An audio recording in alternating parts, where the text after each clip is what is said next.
এবার আমি সাধু বাবা হব। মা এবার আমি কি হয়েছে বিপি? মা 2025 তো শেষ হয়ে গেছে, 1 টাকা পয়সা কিছু করতে পারিনি, গাছ চিড়েছি 2025-এ। 26-এ এমন কিছু করো, একটা আশীর্বাদ যা, যেমন যার কেনে পয়সা খুঁজি সেই যেমন পয়সা দেই মা। ঠিক আছে, তাহলে তোর মনস্কামনা পূরণ হয়ে যাবে, যা।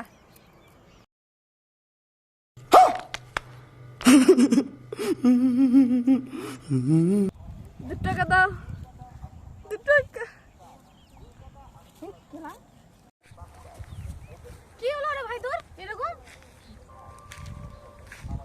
কি হয়েছে? আরে বলিনি খেলা 2025-এ 1 টাকা কামাতে পারিনি বললে একটা সাধুর কেনে গেলাম, আশীর্বাদ খুঁজেছি, এমনি করে দিয়েছে কেলা।